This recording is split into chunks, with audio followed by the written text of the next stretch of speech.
जय हिंद दोस्तों, वंदे मातरम। सत्येंद्र कनौजिया के यूट्यूब चैनल पर एक बार फिर से आपका स्वागत है। सोर्सेज से खबर ये आ रही है कि ईरान का डेलीगेशन इस मंगलवार को यानी ट्यूसडे को इस्लामाबाद पहुंचेगा। अमेरिका ने कंफर्म कर दिया है उसका delegation led by JD Vance, जो अमेरिका के वाइस प्रेसिडेंट हैं, वो इस्लामाबाद जा रहा है। इस डेलीगेशन में स्टीव विटकॉफ और जैरेड कुशनर भी शामिल हैं। कहा यह जा रहा है, ये सब कुछ सोर्सेज से है, कि एक जॉइंट स्टेटमेंट इशू किया जाएगा जिसमें कहा जाएगा कि हम सीज़ फायर को एक्सटेंड कर रहे हैं।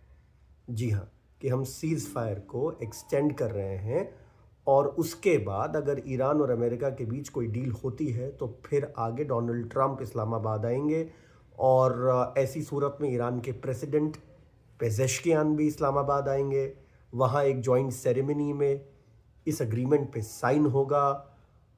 ईरान अपनी जीत का दावा पेश करेगा, अमेरिका अपनी जीत का दावा पेश करेगा। फ़िलहाल ये दूर की कौड़ी है, ये दूर का खेल है। अभी जो सेकेंड राउंड ऑफ नेगोशिएशंस हैं वो इस्लामाबाद में होनी हैं। ईरान की तरफ से ऑफिशियली इस बारे में कुछ नहीं कहा गया है, ये ध्यान रखिएगा। ट्रंप ने आज ट्रूथ सोशल पे फिर से धमकी दी है कि ईरान के ऑयल प्लांट्स को टारगेट करेंगे, ईरान के इंफ्रास्ट्रक्चर को टारगेट करेंगे, एक एक ब्रिज को टारगेट करेंगे। ये सब प्रेशर टैक्टिक्स हैं ट्रंप की। डेस्परेशन बहुत है ट्रंप में, इस बात का आप ध्यान रखिएगा। दूसरी चीज़ ये है कि ईरान में इस वक्त दरअसल असल सत्ता किसके हाथ में, इसको लेकर भी बहुत कन्फ्यूजन है। सत्ता रिजीम के पास है या वो लोग जो डेलीगेशन का हिस्सा हैं, जो मॉडरेट्स कहे जाते हैं, रिफॉर्मिस्ट कहे जाते हैं, जैसे अब्बास अरागची ईरान के फॉरेन मिनिस्टर, कालिबाफ ईरान की जो पार्लियामेंट है मजलिस, उसके स्पीकर मोहम्मद बाग़र कालिबाफ, ये लोग मॉडरेट देखे जाते हैं।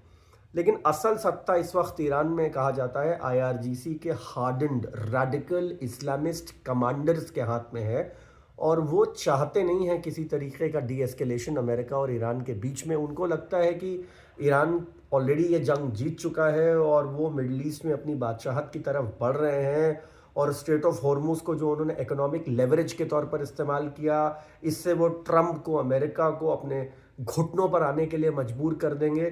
तो बहुत कुछ चल रहा है, ये बात आप ध्यान रखिएगा। क्या ईरान एनरिच्ड यूरेनियम अमेरिका को देने पर राज़ी होता है? अभी सऊदी का एक अल हदथ अखबार है जिसके हवाले से ये खबर है, जो बहुत पिंच ऑफ सॉल्ट के साथ आपको लेनी होगी, that Iran has agreed to transfer its enriched uranium to Pakistan. ज़रा सोचिए अगर ये सही हो गया तो ये हमारे लिए कैसी स्थिति पैदा करेगा, ज़रा सोचिए। तो बहुत सारी अपडेट्स आप तक और लेकर आऊँगा, तब तक बने रहिए इस चैनल के साथ, देखते रहिए, सब्सक्राइब करते रहिए, व्यूज़ बढ़ाते रहिए, अपना प्यार अब दिखाना शुरू करिए। Thank you.